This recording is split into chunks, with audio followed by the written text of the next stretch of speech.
Welcome to big talk. నా పేరు స్వప్న. కర్ణాటక ఎన్నికలకు సర్వం సిద్ధమైంది. కాంగ్రెస్ బీజేపీలు దాదాపుగా పార్లమెంట్ ఎన్నికల స్థాయిలో ఇక్కడ తలపడుతున్నాయి. డబ్బు మద్యం ఏరులై పారుతున్న తరుణంలో రెండు పార్టీలు సత్తా చాటేందుకు సిద్ధమవుతున్నాయి.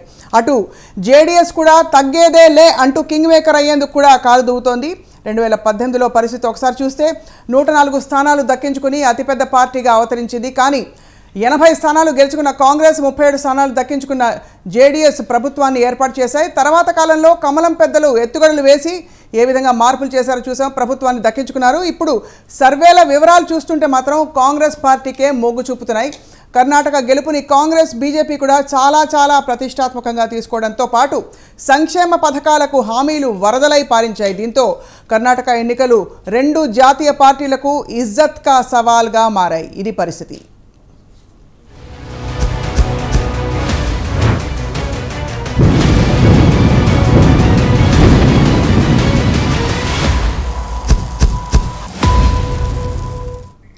రైట్, ఇవాళ దాదాపు అన్ని పార్టీల రిప్రజెంటేషన్ చూడబోతున్నావు. కానీ ప్రస్తుతం మొదలు పెడుతున్నావు. తాటికాయల జయరాం గారు విశ్లేషకులు మనతో పాటు సిద్ధంగా ఉన్నారు జూమ్లో. అలాగే స్టూడియోలో ఉన్నారు శ్రీవర్ధన్ రెడ్డి గారు, భారతీయ జనతా పార్టీ నాయకులు. నమస్కారం sir. First of all Jayaram గారు, ఎంతవరకు నమ్మచ్చు అంటారండి? అంటే మామూలుగా ట్రెండ్ ప్రకారం చూస్తే లెక్క ప్రకారం కాంగ్రెస్కి మొగ్గు రావడం అంటే 5 ఏళ్లకు ఒకసారి మారడం చూస్తూ వచ్చాం మనం. కానీ ఈసారి కాంగ్రెస్ వైపు మొగ్గు కనిపిస్తోంది అంటున్నారు. మీకు అందిన సర్వేలు ఏమిటి సార్? ఒకటి స్వప్న గారు, సహజంగా జనరల్ గా ఎట్లా ఉంటుందంటే ప్రజల పల్స్ అనేది, అబ్జర్వేషన్ అనేది చాలా ఇంపార్టెంట్. మనం అనుకున్నట్టుగా ప్రజలు, ఇప్పుడున్న ప్రజలు, ముఖ్యంగా ఇప్పుడు వస్తున్న యూత్ చాలా అడ్వాన్స్ గా ఆలోచిస్తున్నారు. అంటే పార్టీలు ఏంటి, పరిస్థితులు ఏంటి, ఇప్పుడున్న పరిస్థితులు ఏంటి, మాకు ఏం రిక్వైర్మెంట్ ఉంటుందనేది. ఒకప్పుడు అనేది పార్టీ మీద ప్రేమతోనో, లేకపోతే ఇందిరమ్మ మీద ఉన్న అభిమానంతోనో, లేకపోతే వాజ్పేయి గారి మీద ఉన్న ప్రేమతోనో, లేకపోతే హిందూ మతం అనేది, ఇవన్నీ సర్వసాధారణం. కానీ ఇప్పుడున్న ప్రజలు, ఇప్పుడున్న పరిస్థితులు ఏంటంటే దానికి భిన్నంగా ఆలోచిస్తున్నారు అనేది నాకున్న వరకు నేను అనుకునేది. అంటే భిన్నంగా ఆలోచించడం అంటే ఒక రెగ్యులర్ యాక్టివిటీ కాకుండా, అంటే రొటీన్ యాక్టివిటీనే మనము ప్రజల్లోకి తీసుకెళ్తున్నాము, రొటీన్ విషయాలే మనం ప్రజల్లో చెప్తున్నాం అనేది రాజకీయ పార్టీలు. ఇలా రొటీన్ కు భిన్నంగా మాత్రం ప్రజలు ఆలోచిస్తారనే విషయం రాజకీయ పార్టీలు తెలుసుకోకపోవడం అనేది ఇక్కడ కర్ణాటకలో ఒక వింతైన విషయం. ఇక్కడ ముఖ్యంగా నేను చెప్పదలుచుకున్నది ఏంటి అంటే, సర్వేలు ఏదైనా ఉండొచ్చు, సర్వేలు ఏమైనా ఉండొచ్చు, ఏదైనా ఉండొచ్చు. బీజేపీ చేస్తున్న ఇప్పటి వరాల జల్లు కావచ్చు, లేకపోతే కాంగ్రెస్ గురిపిస్తున్న వరాల జల్లు కావచ్చు, ఏదైనా కూడా నిజంగా ప్రజలకు ఇంత మేలే చేసినట్టు ఉంటే ప్రజలు ఇంకా కూడా ఇంత వెనుకబడతానని ఎందుకుంటున్నది ప్రధానమైన ప్రశ్న. ఈరోజు అందరి మెదడులో తొలగిస్తున్న ప్రశ్న. దానికి మాత్రం ఎక్కడ ఆన్సర్ ఉండదండి. ప్రజల్లో ఇంత ఒకటి వైద్యంగా కానీ, విద్యాపరంగా కానీ, లేకపోతే ఉద్యోగపరమైన విషయాల్లో కానీ ఎక్కడ కూడా ప్రజల్లో గొప్పతనాన్ని కానీ చెప్పుకోవడానికి ఏది లేదు. స్టేట్ గవర్నమెంట్ కానీ, సెంట్రల్ గవర్నమెంట్ కానీ యాజ్ యూజువల్ గా అలానే ఉన్నాయి. ఇక్కడ నేను చెప్పేది స్పష్టమైన విషయం ఏంటంటే, ప్రభుత్వాలు అనేటివి రాజరిక వ్యవస్థలో, రాజకీయపు విషయాల్లో, డెమోక్రటిక్ సిస్టంలో ఉన్నట్టుగా ప్రవర్తించకుండా, ఈ రోజు మేము రాజులను, మహారాజులం, ఒక్కసారి కనుక మేము వచ్చినట్టయితే మా ఇష్టానుసారంగా ప్రవర్తించవచ్చు అనేది. ఈ రోజు మైనూర్ విషయాలు అంటే 1263 మంది ఈ రోజు కంటెస్టెంట్స్ ఉన్నారు, 224 మంది ఈ రోజు సీట్లు ఉన్నాయి. వాటి కోసం ఇంత హోరాహోరీ పోటీ ఏంటంటే డెఫినెట్ గా కాంగ్రెస్ కు కొంత బెనిఫిట్ చేకూర్చొచ్చు. కానీ ఏ మేరకు బెనిఫిట్ చేస్తాయి? మొన్న కార్గే అన్న మాటలలో కొంత ఇబ్బందికరమైన పరిణామం. అలాగని చెప్పేసి కార్గే అన్న మాటల నిజం లేదంటే అక్షరాల నిజం ఉంది, అలా డౌటే లేదు, అన్డౌటెడ్లీ నిజం ఉంది. కానీ ఆ మాట్లాడే విధానము ఏదైతే ఉందో అది కొంతమంది నొచ్చుకున్న విషయం చాలా కామన్. అంటే ఎప్పుడు కూడా విషయాన్ని చెప్పదలుచుకున్నప్పుడు సుస్పష్టంగా చెప్పగలిగి ఉండాలి, లేకపోతే సున్నితంగా చెప్పగలిగి ఉండాలి. ఇలాంటి విషయం లోపల అలాంటి మాటలు మాట్లాడటం వల్ల కొంత ఇబ్బందిని ఎదుర్కొంటారు అనే విషయాన్ని మనకు స్పష్టమైంది. నాలుగు ఖర్చుకోవడము, దాన్ని సర్దిద్దుకోవడం కూడా మనం చూసాం. అంటే ఇప్పుడు బీజేపీ అలాగానే బీజేపీ గొప్పతనాలు మాత్రం అక్కడ ఏమీ లేవు. చాలా స్పష్టంగా బీజేపీ గొప్పతనాలు ఏమీ లేవు, బీజేపీ చేసింది కూడా ఏమి లేదు. ఇప్పటి వరకు కూడా 126 నెంబర్ లో ఉన్నామండి. హంగర్ ఇండెక్స్ లో 126 మెంబర్ లో ఉన్నాము. ఈ రోజు మనకు కోవిడ్ విషయం లోపల ఎఫెక్టెడ్ అయిన తర్వాత all the patients is different గా ఇస్ బేసికల్లీ ఆమె మెడికల్ డాక్టర్, ఆమె scenes observe very closely observe the patients. Covid తో చాలా మంది చనిపోతున్నారు అవుతుంది. వాళ్ళ మీద గవర్నమెంట్ హాస్పిటల్ ఇంతవరకు స్ట్రెంత్ ఆన్ చేయలేదు, స్టేట్ గవర్నమెంట్ చేయదు, సెంట్రల్ గవర్నమెంట్ చేయదు. కానీ we have some clear pointers there sir. Jayaram గారు will continue మన డిస్కషన్ ని. రైట్, శ్రీవర్ధన్ రెడ్డి గారు, చెన్నాగిద్దీరా అంటే తెలుసు కదా మీకు, ఆ మాత్రం కన్నడ వచ్చి ఉంటుంది మీకు అనుకుంటున్నాం. ఏమిటి పరిస్థితి? అటు కాంగ్రెస్ వైపు సర్వేలు అని చెప్తుంటే మీకు గుండెలో రైళ్లు పరిగెడుతున్నాయా ఏమిటి? అలా ఏం లేదండి. కాంగ్రెస్ వాళ్ళకు ఒక చిన్నపాటి ఆనందం తప్ప, మీరు కర్ణాటక ఎన్నికలు అంటే ఎన్నికల కన్నా ముందున్నటువంటి ముఖ చిత్రం, ఎన్నికలు ప్రారంభమైన తర్వాత లాస్ట్ వారం 10 రోజులు జరుగుతున్న పరిణామాలు తీసుకున్నప్పుడు, మొదటగా భారతీయ జనతా పార్టీ కేవలం 40-50 సీట్లు కూడా రానటువంటి సర్వేలు చెప్పినటువంటి పార్టీలు ఈరోజు 85-90 అని కొన్ని చెప్తున్నారు, కొంతమంది 110 అంటున్నారు. ఈరోజు భారతీయ జనతా పార్టీ చాలా స్పష్టంగా 130+ వస్తామని చెప్పేసి మాకు ఒక విశ్వాసం ఉంది.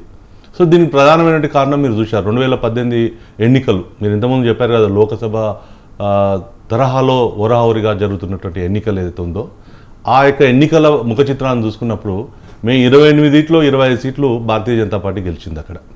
సో కాంగ్రెస్ కేవలం ఒకటి, జేడీఎస్ ఒకటి, ఒక ఇండిపెండెంట్కి వచ్చినటువంటి ఎన్నికల ముఖ చిత్రం కర్ణాటక ఎన్నికల్లో ఉంది. అయితే ఏదైతే ప్రధానంగా ఆరోపణ చేశారో భారతీయ జనతా పార్టీ మీద, వాళ్ళకు దొరికినటువంటి ఆరోపణ ఒకటే ఉన్నదంటే కరప్షన్ అనే పేరుతో చెప్పారు. అయితే మీకు సంబంధించిన వాళ్ళు కూడా, లింగాయత్ సామాజిక వర్గానికి సంబంధించిన వాళ్ళు కూడా ఈ కరప్షన్ అలిగేషన్స్ తో ఏకీభవించారు, అవునా కదా? నో అదే అంటున్నా, వాళ్ళు చెప్పారు. కానీ స్వయంగా రాజీవ్ గాంధీ ప్రైమ్ మినిస్టర్ ఉన్నప్పుడు చెప్పినటువంటి మాట ఏదైతే ఉందో ఈరోజు దేశ ప్రజలందరూ ఎవరు మర్చిపోలేదు. మేము ఢిల్లీ నుంచి ₹1 పంపిస్తే క్షేత్రస్థాయికి పోయే వరకు 15 పైసలు అవుతుంది, మిగతాదంతా కూడా 85 పైసలు మధ్యలో తినేవాళ్ళని. మరి ఆ రోజు చెప్పినటువంటి రాజీవ్ గాంధీ అన్ని ప్రభుత్వాలు వాళ్ళవే, కేంద్రంలో వాళ్ళవే, రాష్ట్రంలో వాళ్ళవే, జిల్లాలలో వాళ్ళవే. ఈరోజు కాంగ్రెస్ పార్టీ యొక్క పరిస్థితి ఏంటంటే, వాళ్ళ యొక్క కరప్షన్ గురించి చెప్తే ఎవరు ప్రజలు నమ్మేటువంటి పరిస్థితులు లేదు. కాదు సార్, నేను అది కాదు, మీరు చెప్పిన ఎగ్జాంపుల్ ఎలా ఉందంటే, ఆయన అలా చెప్పినా కూడా జనం ఓటేస్తున్నారంటే ఓటు వేయట్లేదు. అదే అంటున్నా, ఓటు వేయట్లేదు. అంటే ఏదైతే ప్రధాన allegation Congress party Bharatiya Janata party మీద మోపిందో దాన్ని ప్రజలు నమ్మట్లేదు, విశ్వసించట్లేదు. ఎందుకంటే గతంలో అంతకన్నా ముందు పనిచేసినటువంటి సిద్ధరామయ్య ముఖ్యమంత్రిగా ఉన్నప్పుడు జరిగినటువంటి కాంగ్రెస్ యొక్క అవకతవకలు కావచ్చు, దేశంలో కాంగ్రెస్ పార్టీ పరిపాలన ఉన్నప్పుడు ఉన్నటువంటి కుంభకోణాలు కావచ్చు, అంతకుముందు కేంద్రంలో కాంగ్రెస్ పార్టీ ఉన్నప్పుడు ఉన్నటువంటి కుంభకోణాల విషయంలో కాంగ్రెస్ పార్టీ ఒకవేళ అవినీతి గురించి మాట్లాడతారంటే దేశంలో అందరూ నవ్వుకుంటారు. ఆ పరిస్థితి ఇవాళ కర్ణాటకలో ఉంది. మీరు అవినీతి చేయలేదని చెప్పి ప్రజలకు క్లారిఫికేషన్ 100% ఇచ్చాం, ఒక సుపరిపాలన ఇచ్చాం. చేయలేదా ఇప్పుడు చేయలేదా అంటాం, ఎంతవరకు కన్విన్స్ చేస్తారు? లేదండి, అదేంటున్నా, గత 9 సంవత్సరాలుగా నరేంద్ర మోడీ గారి ప్రభుత్వం వచ్చిన తర్వాత పేద ప్రజల కోసం 29 లక్షల కోట్లు రకరకాలైనటువంటి బెనిఫిషియర్స్కు డైరెక్ట్గా వాళ్ళ యొక్క అకౌంట్లోకి పంపించినటువంటి పరిస్థితి ఈ 9 సంవత్సరాల్లో ఉన్నటువంటి, అది కోవిడ్ సందర్భంలో పబ్లిక్ మంత్లీకి ఇచ్చినటువంటి డబ్బు కావచ్చు, లేకపోతే అనేక రకాలైనటువంటి ఏదైతే డైరెక్ట్ బెనిఫిషియర్కు పంపించిన దాంట్లో ఎక్కడ కూడా ఒక మీడియేటర్షిప్ లేకుండా ఒక సుపరిపాలన అందించింది అది భారతీయ జనతా పార్టీ, నరేంద్ర మోడీ గారి యొక్క నేతృత్వం. నరేంద్ర మోడీ గారు స్వయంగా బరిలోకి దిగి కర్ణాటకని దేశం నుంచి వేరు చేసే ప్రయత్నాలు చేస్తున్నారు వంటి అలిగేషన్స్ పెట్టడం ఎంతవరకు అది సమంజసం? కాంగ్రెస్ పార్టీ యొక్క విధానాలు చూశారు. కాంగ్రెస్ పార్టీ మాట్లాడిన విధానాలు, దేశభక్తి మీ ఒక్కరి పేటెంట్ అనుకుంటారు. ఇప్పుడు దేశభక్తి అంటే ఈ రోజు అంటే కాంగ్రెస్ పార్టీ సెక్యులర్ పేరు మీద అంటే ఏదైనా చేయొచ్చా? అంటే మెజార్టీ హిందువులు ఉన్నట్టు ఈ దేశంలో వాళ్ళ యొక్క మనోభావాలను పరిగణలోకి తీసుకోరా? ఏం జరుగుతూ ఉంది గత 70 సంవత్సరాల నుంచి? అందుకోసం ఈరోజు కాంగ్రెస్ పార్టీ క్రమంగా కనుమరుగు ఎందుకు అవుతుందంటే, దేశంలో నుండి ప్రజలందరూ కూడా తమ సంస్కృతికి, తమ ధర్మానికి జరిగినటువంటి అన్యాయం గురించి ఈరోజు మాట్లాడేటువంటి ప్రజలు ఈరోజు పెరిగారు.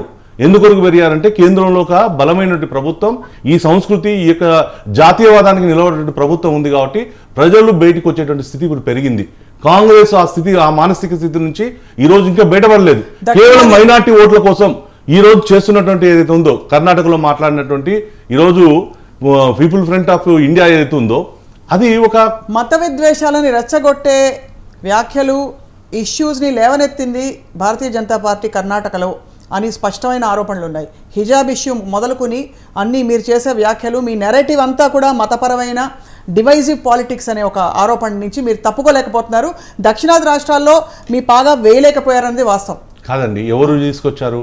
కాంగ్రెస్ యొక్క మేనిఫెస్టోలో ఏదైతే పీపుల్ ఫ్రంట్స్ ఆఫ్ ఇండియా, అది కంప్లీట్గా ఒక తీవ్రవాదానికి సంబంధించినటువంటి సంస్థ. దాన్ని నిషేధిస్తే దాంట్లో ఓట్ల రాజకీయాల కోసం, మైనార్టీల యొక్క ఓట్లను సెగ్రిగేషన్ చేసుకోవడం కోసం ఈరోజు రామభక్తులు ఆంజనేయునికి యొక్క భక్తిగా మరి చూపించేటువంటి బజరంగ్ దళను నిషేధిస్తామని చెప్పేసి వాళ్ళ యొక్క మేనిఫెస్టోలో పెట్టారు. ఇది ఎక్కడ తీస్తుందండి? ఎవరు తీస్తున్నారు? ఎక్కడ? అంటే మీరు మాట్లాడిన 70 సంవత్సరాల్లో ఎవరు మాట్లాడకపోతే అది మీ యొక్క సెక్యులరిజం. ఈరోజు మేము దాని గురించి మాట్లాడితే మేము మతతత్వవాదులమా? ఎవరు మతతత్వవాదులు? మీ నెరేటివ్ ఎవరు మతతత్వం? నేను ఏమంటున్నా, ఇదే రాజ్యాంగంలో మీరు రాజ్యాంగం గురించి చెప్తా ఉన్నారు కదా, బాబాసాహెబ్ అంబేద్కర్ రాసించినటువంటి రాజ్యాంగంలో మీరు దాన్ని పాటించాలి అని అన్నప్పుడు వాళ్ళ యొక్క ఇస్లాం యొక్క షరియత్ చట్టాల గురించి చెప్తారు. ఎలా ఉంటుందండి? ఈ ఒక ప్రజాస్వామ్య దేశంలో ఒక షరియత్ చట్టాలు ఎలా అమలు చేస్తారు?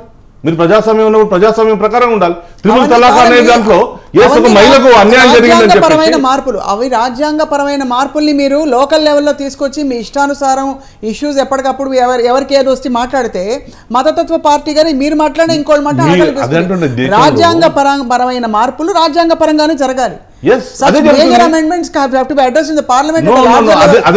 లోకల్ గా ఏది ఇష్టం అయితే లేకపోతే అక్కడ మీకు ఓటు బ్యాంక్ ఎలా ఉంటే అలా మీరు కార్డులు వేసారనుకోండి, మీ మీద ముద్ర పడుతుంది కదా. ఎవరు చేశారండి? నేను ఏమంటున్నా అంటే, ఎవరు చేశారు? మాట్లాడే ముందు ఎవరు మాట్లాడారు?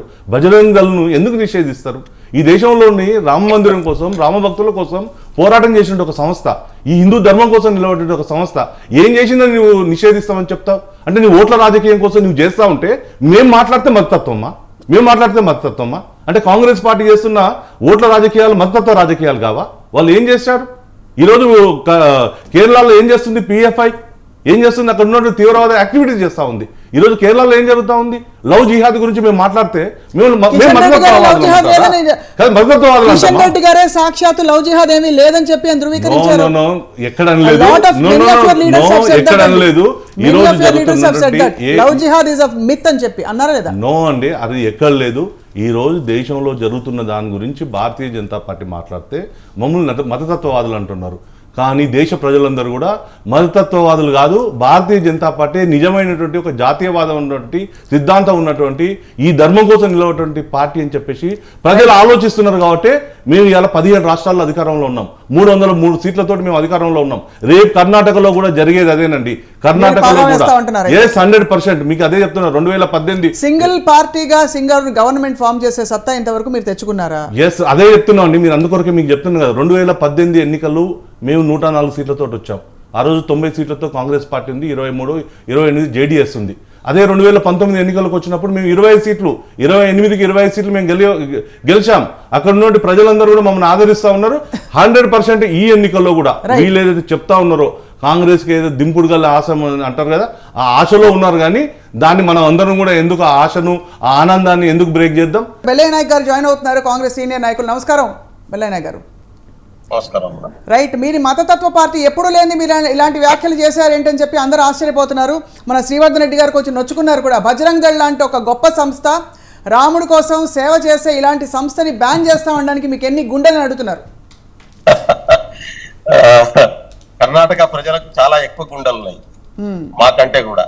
ఎందుకంటే కర్ణాటక ప్రజలు కోరుకుంటున్నదే కాంగ్రెస్ పార్టీ చేస్తుంది, భారత ప్రజలు కోరుకున్నదే కాంగ్రెస్ పార్టీ చేస్తుంది. ఇప్పుడు హనుమంతు నాయక్ అని ఒక ఆయన పేరు పెట్టుకుంటాడు, ఇప్పుడు శ్రీరామ్ అని ఒక పేరు పెట్టుకుంటాడు. ఆ పేరు పెట్టుకొని ఏదన్నా అరాచకం చేయొచ్చు మనం అనేటటువంటి భావనతో వాళ్ళు ఉన్నట్టున్నారు. ఆంజనేయ స్వామి పేరు మీద, ఆంజనేయుడు మా గిరిజనుడు, మా గిరిజన జాతర కొలుస్తుంది. ఆయన పేరు మీద ఒక సంస్థను పెట్టి ఆ సంస్థ పేరుతోనే అరాచకాలు సృష్టిస్తున్నది. ఒకవైపు ఇప్పటిదాకా శ్రీవర్ధన్ గారు మాట్లాడుతున్నటువంటి ఒక ముస్లిం పేరు మీద ఒక సంస్థ పెట్టుకుంటారు, వాళ్ళ అరాచకాలు చేస్తారు. ఆంజనేయ స్వామి పేరు మీద ఒక సంస్థ పెట్టుకుంటారు, వీళ్ళ అరాచకాలు చేస్తారు. శ్రీరామ్ సేన అని చెప్పి శ్రీరాముని పేరు మీద ఒక సేన పెట్టిండ్రు. దాన్ని బీజేపీ పార్టీ ఇవాళ గోవాలో ఎందుకు బ్యాన్ చేసిందో సమాధానం చెప్పాల్సినటువంటి అవసరం ఉంది. కాబట్టి వీళ్ళు దేవుళ్ల పేరుతో సంస్థలు పెట్టి ఆ సంస్థలు దేవుడిని అడ్డం పెట్టుకొని ప్రజల రాజ్యాంగ విలువలను విధ్వంసం చేస్తూ ప్రజల మీద దాడులు చేస్తున్నటువంటి పరిస్థితి ఉన్నది. అటువంటి సంస్థలు ఈ దేశానికి ప్రజలకు అవసరం లేదు. కాంగ్రెస్ పార్టీ అధికారంలోకి వస్తే ఇవాళ పీపుల్స్ ఫ్రంట్ ఆఫ్ ఇండియాను, అదే విధంగా బజరంగ్ దళ్ను కర్ణాటకలో ఖచ్చితంగా బ్యాన్ చేస్తుంది. 2 సంస్థలు అక్కడ ప్రజా వ్యతిరేకమైనటువంటి సంస్థలు, రాజ్యాంగ వ్యతిరేకమైన చెప్పలేకపోయారు వాళ్ళు. ఇప్పుడు స్పష్టంగా కాంగ్రెస్ పార్టీ బజరంగ్ దళ్ మేము నిషేధిస్తామని చెప్పేసి వాళ్ళ నాయకులు ఎందుకు మళ్ళీ చెప్పలేకపోయారు? ఎందుకు వెనక్కి తీసుకున్నారు? ఇప్పుడు మిత్రమా, నువ్వు మాట్లాడతావా లేకుంటే నువ్వే మాట్లాడుకుంటావా? నువ్వు మాట్లాడిస్తావా? మాట్లాడండి మీరు మాట్లాడండి. అది గారు చేయలేను, డిస్కషన్ చేద్దామంటే ఓకే, నేను మాట్లాడండి. కాబట్టి మీరు వెనక్కి తీసుకున్నారు ఎందుకని అడుగుతున్నారు? బజరంగ్ దళ్ పేరు వెనక్కి తీసుకోలేదమ్మా. కాంగ్రెస్ పార్టీ ఎన్నికల మేనిఫెస్టోలో పెట్టినటువంటి హామీకి కట్టుబడి ఉన్నది. రేపు 13వ తారీఖు నాడు ఫలితాలు వస్తున్నాయి. కాంగ్రెస్ పార్టీ ప్రభుత్వం ఏర్పడబోతున్నది. మేము ఇచ్చినటువంటి ప్రతి హామీని కాంగ్రెస్ పార్టీ వచ్చే 5 సంవత్సరాల్లో అమలు చేసి తీరుతుంది. ఇక్కడ ఎవరికి డౌట్ ఉండాల్సినటువంటి అవసరం లేదు, బేసిదాలు ఉండాల్సినటువంటి అవసరం లేదు.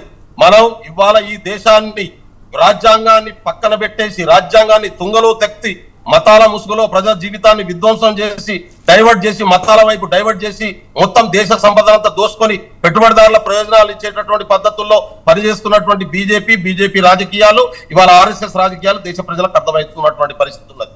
ఇవాళ ఎక్కడో పాతాళంలో పడ్డటువంటి పెట్టుబడిదారులను అడ్డికి పావుషేరుగా దేశ సంపదను దోచిపెట్టి ఇవాళ ప్రజలకు బిచ్చగాళ్లుగా తయారు చేస్తున్నటువంటి పరిస్థితి కూడా దేశ ప్రజలకు అర్థం అవుతా ఉన్నటువంటి పరిస్థితి ఉంది. విపరీతమైన కరప్షన్, 40% ఆన్ రికార్డ్ డిమాండెడ్ గా కరప్షన్ చేస్తున్నారని చెప్పి కాంప్లైంట్ ఇచ్చిన కనీసం చర్య తీసుకున్నటువంటి ప్రభుత్వం. ఒక ఎంపీ, బీజేపీ ఎంపీ ఇవాళ అమ్మాయిలను లైంగికంగా వేధిస్తున్నాడు మాకని చెప్పి, మా చైర్మన్ అని చెప్పి కంప్లైంట్ ఇస్తే పట్టించుకోనటువంటి ప్రధానమంత్రి, పట్టించుకోనటువంటి పాలన ఇవాళ బీజేపీ పాలన దేశంలో కొనసాగుతున్నది. చిన్న పిల్లలను అడిగినా, కర్ణాటకలో చిన్న పిల్లగాన్ని అడిగినా ఇవాళ క్లియర్ గా చెప్తారు ఎట్లా కరప్షన్ జరుగుతుంది అనేటటువంటి విషయం, కరప్షన్ ఎంత దారుణంగా ఉన్నదనేటటువంటి విషయం. బెలయ్య గారు, కరప్షన్ అంటేనే కాంగ్రెస్ అంటేనే కరప్షన్, మీరు కరప్షన్ గురించి మాట్లాడేవేంటని అడిగారు ఇందాక శ్రీవర్ధన్ రెడ్డి గారు మీరు రాకముందు. ఇప్పుడు 9 సంవత్సరాల నుంచి శ్రీవర్ధన్ రెడ్డి గారి పార్టీ 9 సంవత్సరాల నుంచి ఉంది కదమ్మా. 2G స్కామ్ జరిగిందని ప్రపంచం అంతా గగ్గోలు పెట్టి మొత్తం జరిగిపోయింది, 1,70,000 కోట్లు తిన్నారని ప్రచారం చేశారు కదా. ఎందుకు మోడీ గారి పాలనలో మరి ఎంక్వైరీ చేసి ఈ 2G స్కామ్ జరిగినటువంటి వాళ్ళని జైలుకు పంపించలే? ఇదే మోడీ గారి పాలనలో ఎంక్వైరీ చేసి 2G స్కామే జరగలేదనేటటువంటి విషయం బయటికి ఎట్లా రాగలిగింది? బొగ్గు స్కామ్ జరిగిపోయింది, మొత్తం కాంగ్రెస్ తినేసిందని మాట్లాడారు కదా. కానీ ఒక్కరిని కూడా బొగ్గు స్కామ్ పలాని దగ్గర జరిగింది, పలాని వాళ్ళు చేశారని చెప్పి అరెస్ట్ చేసి 9 సంవత్సరాల నుంచి కూడా ఎందుకు బయటికి తీసుకురాలేకపోయారు? ఎందుకు ఆ పని చేయలేదు? ఎందుకు దాచి పెడుతున్నారు? కాంగ్రెస్ నాయకుల మీద ప్రేమ ఉన్నదా వీళ్లకు? కాంగ్రెస్ నాయకులను కాపాడాలనే ఆలోచన ఉన్నదా? కాంగ్రెస్ లో తప్పు చేసినటువంటి వాళ్ళు ఉంటే తప్పులు చేసినటువంటి వాళ్ళ మీద చర్య తీసుకున్నటువంటి దమ్ము, ధైర్యం కాంగ్రెస్ పార్టీకే ఉంది. కాంగ్రెస్ పార్టీ అవకాశాలు ఇచ్చి ఎవరైనా తప్పు చేస్తే చర్య తీసుకుంటది. కానీ తప్పు చేసినటువంటి వాళ్ళను, తడిపార్ లాంటి వాళ్ళను తీసుకొచ్చి హోంమంత్రులు చేసి దేశాన్ని విచ్ఛిన్నం చేసేటటువంటి పరిస్థితి కాంగ్రెస్ పార్టీ ఎప్పుడు అలో చేయదు. రాజ్యాంగం పట్ల గౌరవం ఉన్నది. మీ రాజ్యాంగం అని మాట్లాడుతా ఉన్నారు శ్రీవర్ధన్ రెడ్డి. మా రాజ్యాంగమే, మేము తీసుకొచ్చిన రాజ్యాంగం. మీరు ఆ రోజు రాజ్యాంగం వద్దన్నారు కదా. మీ మాతృ సంస్థ ఆర్ఎస్ఎస్ భారతదేశానికి మను రాసిన రాజ్యాంగం ఉంది. భారత రాజ్యాంగం అసలు మీకు మను తెలుసా? ఊరికి ఎందుకు మాట్లాడుతున్నారు? మను రాజ్యాంగం గురించి ఎందుకు మాట్లాడుతున్నారు? అంబేద్కర్ ను అవమానించింది కాంగ్రెస్ పార్టీ. మీరు కాంగ్రెస్ ఈ రోజు అంబేద్కర్ రాజ్యాంగం గురించి మీరు చెప్తా ఉన్నారు. ఏ రోజు అంబేద్కర్ ను మీరు కాదండి, ఏ రోజు గౌరవించారు? ఏ రోజు గౌరవించారండి అంబేద్కర్ గారిని? చెప్పండి. మీరు ఈ రోజు అంబేద్కర్ గురించి చెప్తా ఉన్నారు. ఈ దేశంలో ఎవరైతే అన్సంగ్ హీరోస్ ఎవరైతే ఉన్నారో ఈ రోజు భారతీయ జనతా పార్టీ ప్రజల ముందుకు తీసుకొని వస్తే అప్పుడు మా యొక్క నాయకులు అని చెప్పేసి ఈ రోజు చెప్పుకుంటా ఉన్నారు. అహంకారం ఉంది. ఎవరు అహంకారం? మీకుందండి. మీరు కాంగ్రెస్ పార్టీ అహంకారం కనిపిస్తుంది. కాంగ్రెస్ పార్టీ అహంకారం. ఇప్పుడు కాదు బెల్లయ్య నాయక్ గారు, చర్చ చేయడానికి వచ్చినవా? మీరు ఇట్లా మాట్లాడితే కుదరదండి. కాదు బెల్లయ్య నాయక్ గారు, మీరు అంబేద్కర్ గారి గురించి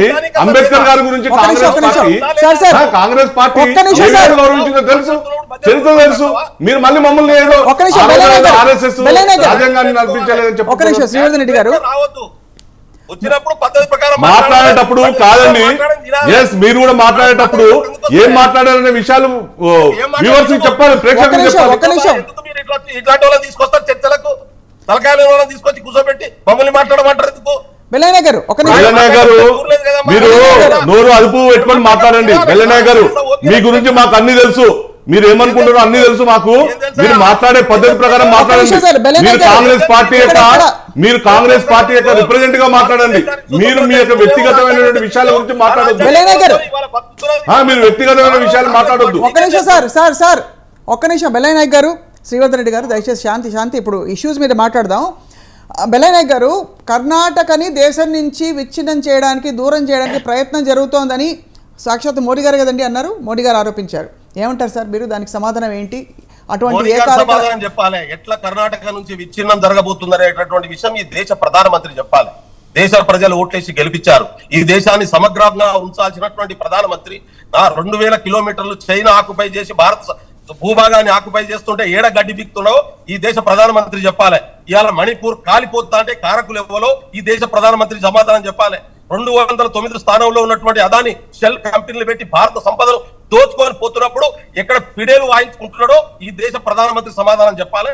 ఈ దేశంలో ప్రాతినిధ్యం వహిస్తున్నటువంటి ఆ పార్టీ సమాధానం చెప్పాలి. దేశం ఒకవైపు ఇవాళ అల్లాడుతుంటే ప్రజలు 18 కోట్ల మంది దరిద్ర రేఖకు దిగువన ఇవాళ పడిపోయినటువంటి పరిస్థితి ఎందుకు వచ్చిందో 9 సంవత్సరాల కాలంలో దేశ ప్రధానమంత్రి సమాధానం చెప్పాల్సినటువంటి అవసరం ఉంది. ఇవాళ వ్యాపార రంగం, వ్యవసాయ రంగం, అన్ని రంగాలు ఇవాళ హతమైపోయినటువంటి పరిస్థితి ఎందుకుందో ఈ దేశ ప్రధానమంత్రి చెప్పాలి. ఇవాళ 70 సంవత్సరాలు కష్టపడి నిర్మించిన ఈ జాతీయ సంపదను అడ్డికి పావుసేరు తన మిత్రులకు ఎందుకు అమ్ముకుంటున్నాడో ఈ దేశ ప్రధానమంత్రి చెప్పాలి. సంవత్సరానికి 2 కోట్ల ఉద్యోగాలు ఇస్తామని చెప్పి ఎందుకు ఇయ్యలేకపోయినో ఈ దేశ ప్రధానమంత్రి సమాధానం చెప్పాలి. ఒక్కొక్క అకౌంట్ లో 15 లక్షలు వేస్తామని చెప్పి ఈ శాతగానటువంటి వాళ్ళు ఇవాళ ఎందుకు చేయలేకపోయినో సమాధానం చెప్పాలి. బ్లాక్ మనీ మొత్తం తీసుకొస్తారని చెప్పి రూపాయి కూడా ఎందుకు తీసుకురాలేకపోయినో సమాధానం చెప్పాలి. వాళ్ళు ఈ దేశాన్ని దోసుకుంటున్నటువంటి దొంగలకు సపోర్ట్ గా నిలబడుతున్న వాళ్ళు ఇవాళ మమ్మల్ని అడుగుతారా?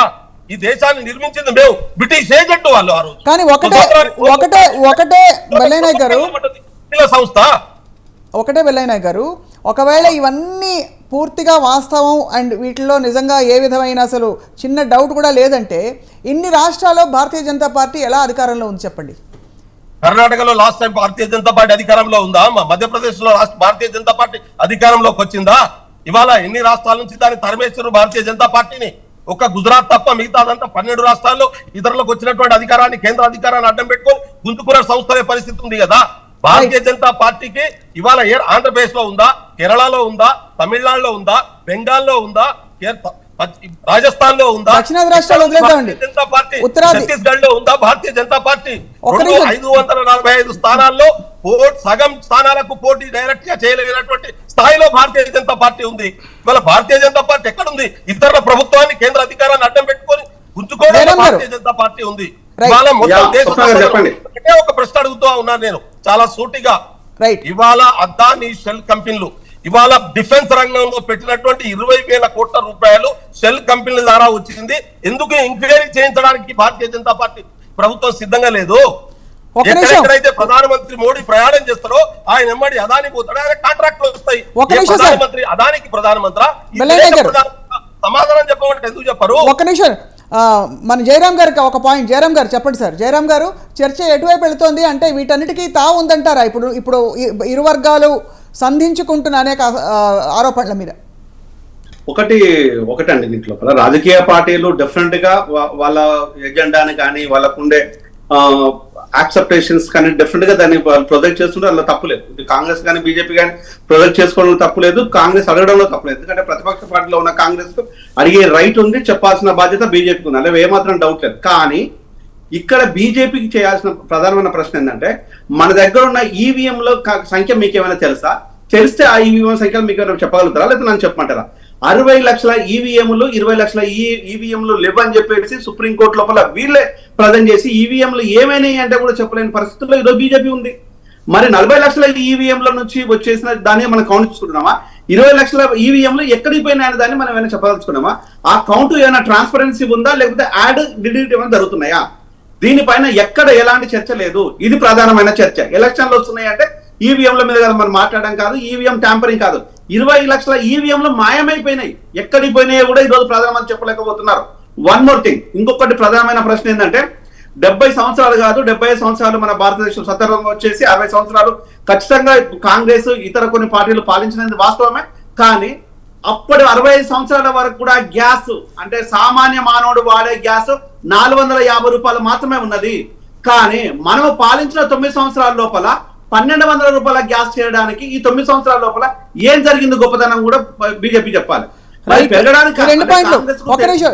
జయరాం గారు, పాయింట్ బై పాయింట్ ఇప్పుడు మీది వేదిక, మీది శ్రీవర్ధన్ గారు, మీకు రెండు వైపుల నుంచి రెండు రకాల ప్రశ్నలు సంధించారు. అవునండి, కాశ్మీర్ 2/3 వంతు ఈ రోజు పాకిస్తాన్ కి ఎవరు గట్టబెట్టారండి? ఏ నెహ్రూ గారు గట్టబెట్టారండి? 27,000 చదరపు అడుగుల యొక్క భారత భూభాగాన్ని చైనా ఆక్యుపై చేస్తే ఇదే నెహ్రూ ఏమన్నారు? ఎంటిక కూడా మొలిచినటువంటి ఈ భూభాగంతో ఉండి కూడా మనకి ఏం లాభం అని చెప్పి మాట్లాడినటువంటి ప్రధానులు ఈ దేశం గురించి వాళ్ళు ఏదో మేము గొప్పగా చెప్తున్నాం ఏదో మాట్లాడుతున్నారు. చెప్పారండి. కాదు అరే వాళ్ళ ఆరోపణలు చేశారు కదా. 50 రూపాయల గ్యాస్ నేను ఏమంటున్నా ఆరోపణలు చేశాను. ఎస్ అదే జయరాం గారు మీరు మర్చిపోయినట్టున్నారు. జయరాం గారు మీరు మర్చిపోయినట్టున్నారు. ఇదే మన్మోహన్ సింగ్ గవర్నమెంట్ లో 1250 రూపాయలకు గ్యాస్ సిలిండర్ యొక్క ధరలు పోయింది. ఇది మర్చిపోయారా? ఈ రోజు మీరు మాట్లాడుతున్నారు కదా జయరాం గారు, ఇదే మన్మోహన్ సింగ్ యొక్క ప్రభుత్వంలో నీ దగ్గర ఉంటే కొట్టుకోండి 1250 రూపాయల గ్యాస్ సిలిండర్ రేటు పోయింది కదా. ఎలా పోయింది? ఈ రోజు మీరు మాట్లాడుతున్నారు కదా, ఈ రోజు అప్పులు పెట్టింది కదా మీరు. అనేక ఏజెన్సీల దగ్గర 1000 కోట్ల రూపాయలు అప్పులు పెట్టి మీరు ఇక్కడ 104 రూపాయలు 98 రూపాయలు డీజిల్ పెట్రోల్ రేట్లను ఇచ్చినటువంటి సందర్భాలు కూడా మీ దగ్గర ఉన్నాయి కదా. మరి దాని గురించి జయరాం గారు మాట్లాడట్లేదు. ఇప్పుడు వీళ్ళు మాట్లాడేది అటాక్ ఎవరండి? కాదు కాంగ్రెస్ గవర్నమెంట్ లో జరిగినటువంటి ఎన్ని అటాకులు చేసినా జనం కట్టబట్టే అధికారం జనం అవునండి. అది క్లియర్ ఉంది విషయం కాదు. కానీ ఒక ఐడియాలజీ ఒక సైద్ధాంతిక అంశాలు మనం మాట్లాడినప్పుడు నిజంగానే ఇప్పుడు చాలా పెద్ద పెద్ద ప్రగల్భాలు అయితే అంటే మీరు అధికారంలోకి వచ్చినప్పుడు చెప్పారు కదా, వేరే 15 లక్షలు అవన్నీ చేస్తున్నామండి మేము. ఎవరు చెప్పారు? మీరు ఎవరు వాళ్ళు మాట్లాడుతా ఉన్నారు కదా 15 లక్షల 15 లక్షలకు వస్తాయని చెప్పేసి ఎక్కడన్నారండి? ఎవరైతే అనాలిసిస్ చేశారో ఈ దేశంలో ఉన్నటువంటి బ్లాక్ మనీ ఈ యొక్క స్విస్ బ్యాంకుల్లో ఉన్న అకౌంట్లు ఈ దేశానికి తీసుకొని వచ్చినప్పుడు జరుగుతామని దానికి సంబంధించినటువంటి గత 9 సంవత్సరాల నుంచి ఈ కాంగ్రెస్ పార్టీ చేసినటువంటి పాపాన్ని అంతా కూడా కడుక్కుంటూ వస్తున్నాం కదా.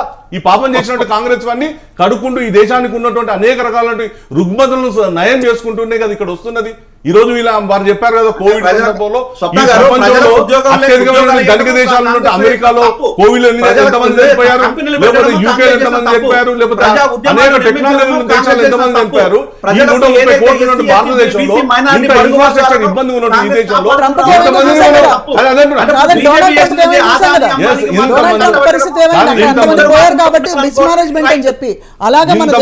దాంట్లో కూడా ఇక్కడ మనం ఒక అద్భుతమైన మేనేజ్మెంట్ చేశామండి. అద్భుతమైన మేనేజ్మెంట్ చేశాం. గత 3 సంవత్సరాల నుంచి ఈ దేశంలో ఉన్న పేదవాళ్ళందరూ కూడా మనం ఆహారాన్ని అందిస్తా ఉన్నాం. ఈ రోజు మోడీ గారు చేస్తున్నదంతా కూడా ఒక పేద కుటుంబం నుంచి వచ్చిన వ్యక్తి పేద ప్రజల గురించే, ఈ దేశంలో ఉండే గ్రామీణ భారతం గురించే, వాళ్ళ గురించి ఆలోచన చేస్తున్నారు. వీళ్ళు చెప్పినట్టుగా మాకేమి ఆహాలు లేకపోతే మేమేమి రాజవంశం నుంచి వచ్చినట్టుగా మేము ఎవరు కూడా చేస్తలేం. చేస్తున్నదంతా కూడా కాంగ్రెస్ యొక్క విధానాలు అవే కదా. ఏదైతే వాళ్ళకు ఉన్నటువంటి ఆ అహంకారపూత విధానాలనే మనం కాంగ్రెస్ ముక్త భారత్ కావాలనుకుంటున్నాం. అదే జరుగుతూ ఉంది. ఇప్పుడు ఏదైతే చెప్తున్నారో కర్ణాటకలో వీళ్ళకి స్పష్టమైన మెజార్టీ వచ్చింది గత ఎన్నికల్లో. మరి వాళ్ళు జేడీఎస్ వాళ్ళు ఇద్దరు కలిసి వాళ్ళిద్దరు విడివిడిగా పోటీ చేసినప్పుడు వాళ్ళ మధ్యలో వచ్చినటువంటి అనేకత, వాళ్ళ మధ్యలో వచ్చిన దాంతో బయటికి పోయారు. ఈరోజు అనేక రాష్ట్రాల్లో ఎవరు ఓడగొట్టారు? మధ్యప్రదేశ్లో ఎవరు ఓడగొట్టారు? మధ్యప్రదేశ్లో ఉన్నటువంటి వాళ్ళకు ఉన్నటువంటి సింధియాను వీళ్ళు కాపాడుకోలేక వాళ్ళందరూ బయటకు వచ్చారు. దానికి ఎవరు కారణం? అది భారతీయ జనతా పార్టీ లేకపోతే కాంగ్రెస్ పార్టీ యొక్క అసమర్థత అని చెప్పేసి వాళ్ళ నాయకత్వ అసమర్థత. రైట్ శ్రీవర్ధన్ రెడ్డి గారు, మీ సూటి ప్రశ్న మీరు చెప్పారు, ఇతర రాష్ట్రాలలో ఎందువల్ల అధికారాన్ని కాపాడుకోలేకపోతుంది కాంగ్రెస్ అని చెప్పి. రైట్ విలయనాయక్ గారు. స్వప్న గారు, రైట్ రాజ్యాంగం మీద నమ్మకం ఉంటే, రాజ్యాంగ విలువల మీద నమ్మకం ఉన్నటువంటి ప్రభుత్వం ఉంటే రాజ్యాంగం ప్రకారం ఏ సంస్థ ఆ పని చేస్తుంది. కానీ భారత రాజ్యాంగం మీదనే విశ్వాసం లేనటువంటి పార్టీ దేశంలో అధికారంలోకి వచ్చింది రాజ్యాంగం ద్వారా. వాళ్ళకు రాజ్యాంగం మీద నమ్మకం లేదు, ఈ రాజ్యాంగం ప్రకారం దేశం నడవాలని కోరుకోవట్లేదు. వాళ్ళు కోరుకునేటటువంటి సిద్ధాంతం రాజ్యాంగం వేరు. 1947 ఆగస్టు 15 కంటే ముందు, స్వతంత్రం రాకముందు రాజుల కాలంలో ఏ రాజ్యాంగం అయితే ఈ దేశంలో అమలైందో అది కావాలనుకుంటున్నారు. దాని ప్రకారం ఈ దేశంలో స్త్రీలు పురుషులు సమానం కాదు, మను రాజ్యాంగం కావాలనుకున్నారు. అదే కోరుకుంటున్నారు వాళ్ళు. ఇప్పటికీ అదే అమలు చేసేటటువంటి పని జరుగుతుంది ఈ దేశం. భారత రాజ్యాంగాన్ని అడ్డం పెట్టుకుని అది అమలు చేసే 2-3 ఉదాహరణలు ఇవ్వండి సార్ వెల్లయ్య గారు. బ్రాడ్ గా చెప్తే జనానికి అర్థం అవడానికి 2-3 ఎగ్జాంపుల్. మీరు బజరంగ్ దళ్ ని బ్యాన్ చేస్తామని కూడా ఎందుకన్నారు కూడా 2-3 ఉదాహరణలు చెప్పాలి. ఉదాహరణలు చెప్తానమ్మా. ఇప్పుడు ఒక దళితులు ఈ దేశంలో బీజేపీ చెప్పినటువంటి మాట ప్రకారమే హిందువులు, గిరిజనులు ఈ దేశంలో బీజేపీ చెప్తున్నటువంటి లెక్క ప్రకారమే హిందువులు. కానీ బీజేపీ హిందువులుగా ఉన్నటువంటి వాళ్ళందరికీ ఈక్వల్ రైట్స్ ఉండాలి. కాన్స్టిట్యూషన్ అందరికీ ఈక్వాలిటీని ఇచ్చింది. కానీ బీజేపీ ఎమ్మెల్యే కొడుకు రేప్ చేస్తాడు ఒక దళిత అమ్మాయిని, ఆ అమ్మాయి తల్లిదండ్రులను చంపేస్తారు, వాదించినటువంటి జడ్జి కోర్టు లాయర్ను చంపేస్తారు, చివరికి ఆ అమ్మాయిని కూడా చంపేస్తారు. బీజేపీ ఎమ్మెల్యే ఎక్కడో ఉత్తరప్రదేశ్ లో, ఎక్కడో కాదు. అదే విధంగా గుజరాత్ లో ఒక దళిత యువకుడు, ఆర్మీలో పనిచేసేటటువంటి యువకుడు గుర్రం మీద ఊరేగుతుందని చెప్పి కొడతారు. ఇదే బీజేపీ నాయకులు దాన్ని సమర్థిస్తారు. ఎక్కడో ఒక అమ్మాయిని రేప్ చేసి చంపేస్తే గుళ్ళో పూజారులు ర్యాలీ తీసినటువంటి సందర్భం, బీజేపీ మంత్రులు ఆ ర్యాలీలో పాల్గొంటారు. అంటే వీళ్ళ ఐడియాలజీ ఏంది, వీళ్ళ ఆలోచన దృక్పథం ఏంది? ఇది భారత రాజ్యాంగం ప్రకారం ఉండేటటువంటి దృక్పథమా, లేకుంటే భారత రాజ్యాంగానికి భిన్నంగా వేల సంవత్సరాలుగా ఒక వర్గం మీద ఆధిపత్యం చెలాయించే దృక్పథమా అనేటటువంటి దీన్ని బట్టి సమాజం అర్థం చేసుకుంటా ఉంటున్నటువంటి పరిస్థితి ఉంది. ఒక అమ్మాయిని రేప్ చేసి చంపేస్తే పోలీసుల దగ్గర పోయి దగ్గరుండి ఆమెకు తల్లిదండ్రులకు కూడా డెడ్ బాడీని అప్పచెప్పకుండా హననం చేసినటువంటి పరిస్థితి మనం చూసాం. ఇవాళ రిజర్వేషన్ వ్యతిరేకంగా జరిగే ప్రతి ఉద్యమంలో ఏవీపీ వాళ్ళే ఉంటారు, ఏవీపీలో పనిచేసినటువంటి వాళ్ళే ఉంటారు. ఎందుకుంటారో నాకు అర్థం కాదు. నేను చిన్నప్పటి నుంచి చూస్తున్నా ఈ విషయం. నేను ఎక్కడో కాదు, శ్యామశిలాన్యాస్ కోసం నేనే ఇంకోలో కాదు, ఇక్కడ శిలలు పట్టుకొని తిరిగితే మమ్మల్ని బయట కూర్చోబెట్టి భోజనాలు పెట్టారు, పాపనలో లోపల కూర్చోబెట్టి భోజనాలు పెట్టారు. ఆ రోజు నుంచి కదా వదిలిచ్చింది. కాబట్టి ఇట్లా నేను 100 ఎగ్జాంపుల్ ఇవ్వగలుగుతా. ఇప్పుడు ఇవాళ మీరు అన్నట్టు బజరంగ్ దళ్ చేస్తున్నటువంటి పని ఏంటి? నేను ఎందుకనే ఆ మిత్రుని అడిగాను ఇప్పటిదాకా. గోవాలో శ్రీరామ్ సేనను ఎందుకు బ్యాన్ చేసింది బీజేపీ ప్రభుత్వం? కారణం ఏంటి?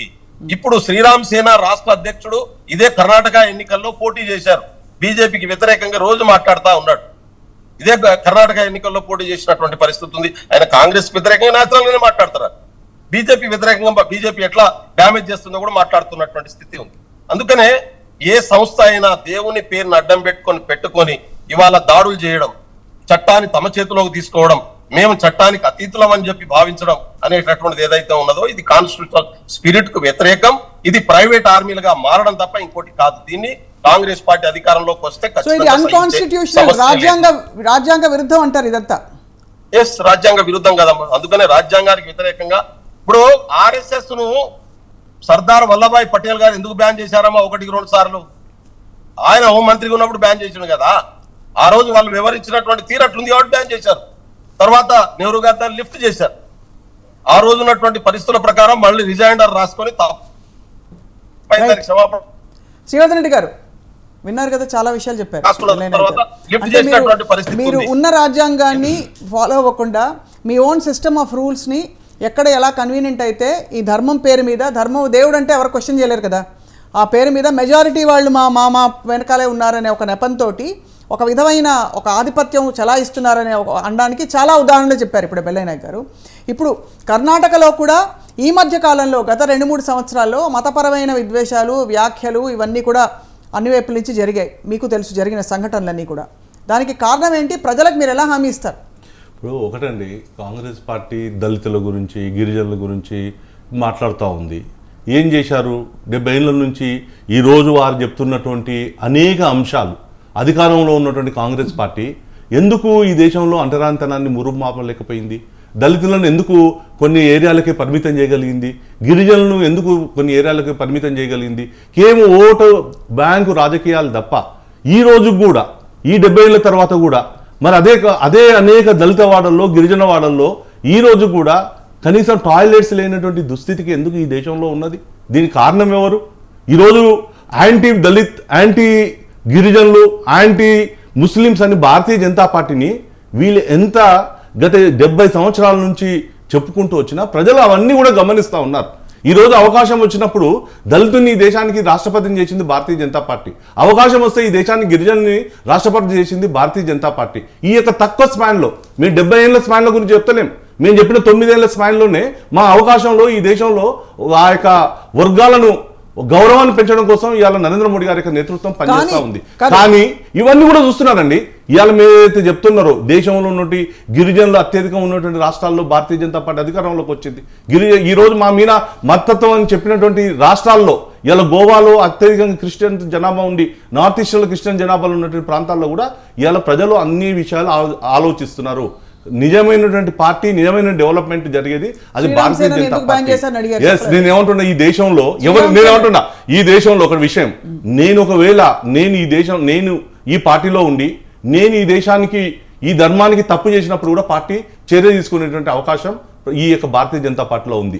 దీన్ని ఎక్కడ ఎవరు కూడా వేడుకొలుసుకొని రాలేదు. ఈయన ఇంతకుముందు చెప్పినటువంటి వారు చెప్పినటువంటి అనేక ఎగ్జామ్స్లు ఎవరి దగ్గరలో జరిగినాయండి? ఎన్ని దళితుల యొక్క మానభంగాలు జరిగితే పంచాయతీలో సెటిల్మెంట్లు జరిగాయి 70 ఏళ్ల నుంచి. ఎవరిని చెప్పుకున్నారు? ఎవరు ఈ యొక్క పెత్తందారి యొక్క వ్యవస్థను పోషించేది? కాంగ్రెస్ పార్టీ కాదా?